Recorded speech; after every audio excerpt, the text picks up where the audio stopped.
rebel groups secretly funded by the CIA in the fading twilight of the post-war world. The map of nations trembled beneath forces no one could fully name, as if victory itself had opened a doorway to new and hidden conflicts that awaited in silence. Across continents cracked by old empires, a quiet anxiety spread, whispering that the next great struggle would not be fought by armies in uniform, but by shadows moving beneath official history. Washington understood this before most, and within its sealed chambers, a young agency, soon known only by 3 letters, was tasked with shaping the unseen future through methods never spoken aloud. The Central Intelligence Agency, still carving its identity, learned quickly that influence required more than treaties or speeches. It demanded invisible hands operating where no flag could wave.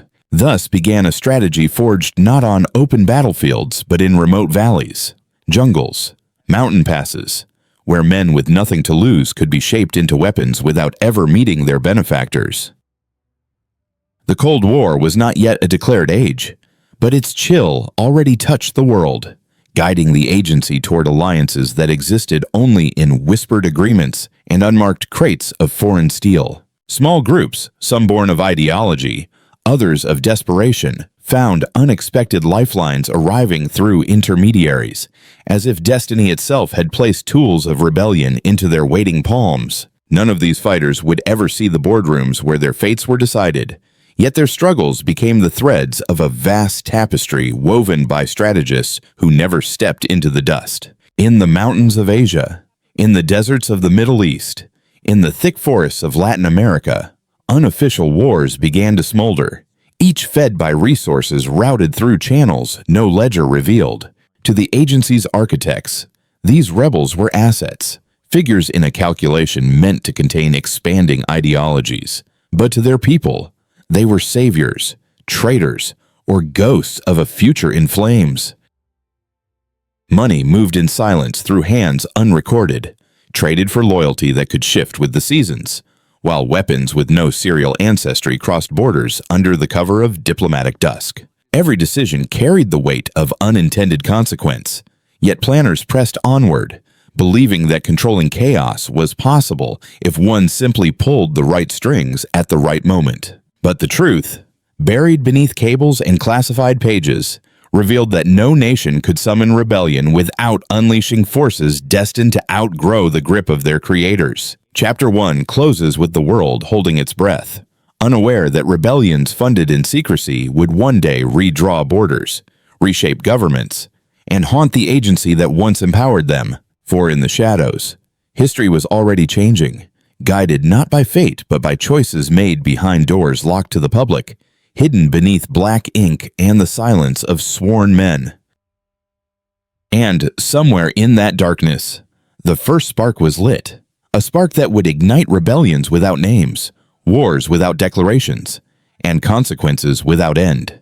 Below is Chapter 2, written in English, about 4,000 characters, each line 100 to 150 characters, mysterious historical tone, numbers written in words. In the years that followed the first covert sparks, the agency refined its craft, learning that rebels did not simply emerge from desperation, but could be shaped with patience, gold, and quiet persuasion. Agents traveled under false names, carrying promises wrapped in coded phrases, seeking men who commanded loyalty in forgotten provinces where governments held little more than ceremonial power. Some groups were ancient clans fractured by politics, others mere handfuls of youth armed with fury.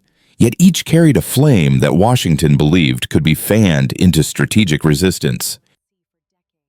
Training camps appeared where maps marked only wilderness, guided by instructors whose identities were erased from all rosters, teaching tactics meant to give rebels the illusion of self-reliance. The agency called them partners, though many never knew their benefactors, receiving only crates that arrived at midnight, filled with supplies that smelled of distant factories and silent intent. In the highlands of Asia, fighters learned to spot patrols long before danger approached, moving like wind through stone, while their unseen allies recorded every skirmish in reports sealed in cipher. Across the deserts of the Middle East, tribes divided by generations of grievances found themselves armed with new rifles, unaware that their temporary unity served a far larger geopolitical design. Deep within the forests of Latin America, small bands who once fought for land and dignity were redirected toward battles chosen not by villagers but by strategists far across the ocean.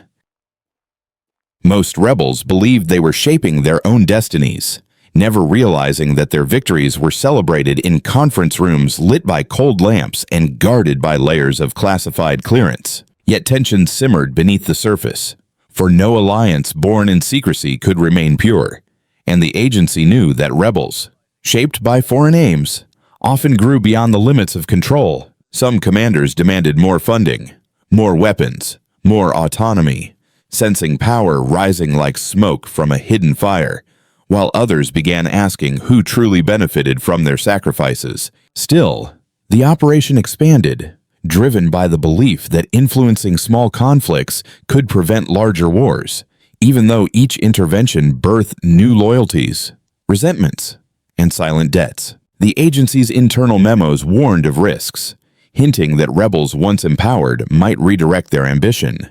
Yet urgency eclipsed caution as global ideologies collided with growing ferocity. For every covert success, rumors spread across villages and checkpoints, whispering of foreign hands guiding uprisings that appeared spontaneous, like storms blooming from cloudless horizons. But the shadows held deeper truths that the public would not see for decades, and every rebel group became another thread pulling the agency further into a web of unintended consequences. As Chapter 2 closes, the world's forgotten corners bristle with movements fueled by unseen gold, each preparing for battles they believe are their own, unaware of the distant minds directing fate. And in the silence between operations, a single question lingers.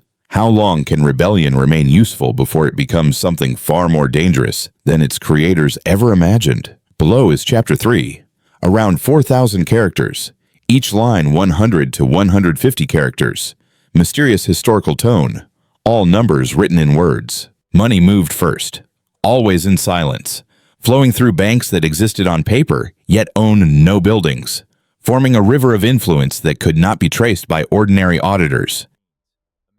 These funds, called black budgets in classified memos, were carved from allocations masked beneath harmless titles, approved by committees that sensed danger but lacked details. From these hidden coffers emerged payments channeled through shell companies whose owners had no faces, allowing the agency to support rebels without leaving political fingerprints. Couriers traveled across borders carrying suitcases heavy not with clothes but with bundles of unmarked cash, each bundle enough to tip the balance of a small regional conflict. Weapons followed the money, shipped in crates mislabeled as farming tools or medical aid, their serial numbers filed away until metal remembered no birthplace, only purpose. In remote airstrips lit by lanterns, pilots landed under moonless skies, offloading rifles that smelled faintly of oil and secrecy, destined for fighters who waited in the dark.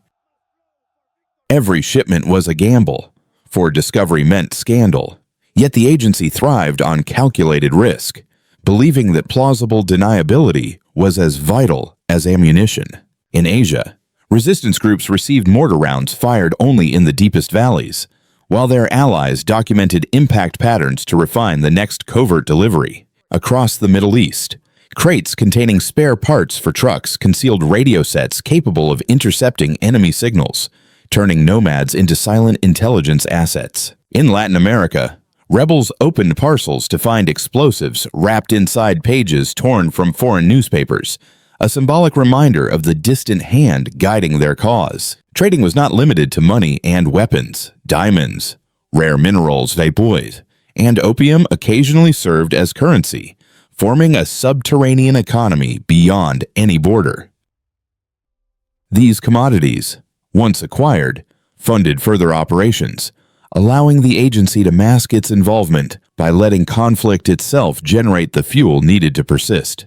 Yet with every transaction, lines blurred between strategy and corruption, for rebels began using their newfound wealth to settle personal vendettas rather than ideology. Reports filtered back to headquarters documenting disputes over ownership of captured territory, as commanders realized that resources could elevate them beyond mere proxies. Some groups splintered, forming factions loyal not to foreign patrons, but to leaders who saw opportunity in chaos, asserting dominance through fear and sudden violence. Still, the agency continued its support, convinced that imperfect allies were better than none, even as field officers warned that control was slipping from their grasp. The more money flowed, the more unpredictable the rebels became, using black market connections to import additional weapon size beyond what Washington intended to supply. This autonomy worried strategists, but the momentum of covert policy had grown too great to reverse, pushing the agency deeper into conflicts it barely understood. And so Chapter 3 closes with an uneasy truth. Influence purchased in darkness rarely remains loyal in the light, and every coin spent in secret carries a shadow. For in the hidden marketplaces of global unrest, the agency traded not only funds and firepower, but its own future, binding itself to rebels whose ambitions had begun to swell far beyond the vision of those who armed them in the first place. Below is Chapter 4, written in English, approx 3,800 characters, each line 100 to 150 characters, mysterious historical tone, all numbers written in words.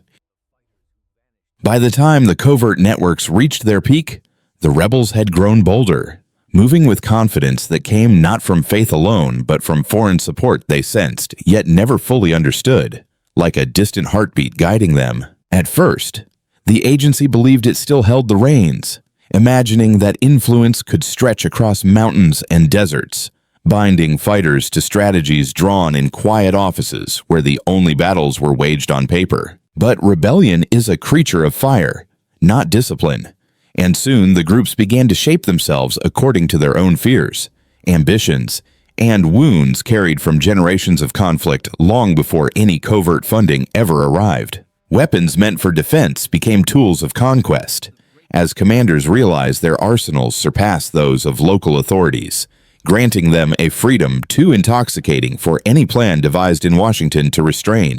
Some rebels carved territories into fiefdoms, enforcing justice by tribal loyalty or personal vendetta, blurring the line between liberation and rule by might, while villagers whispered that new powers had replaced old tyrants.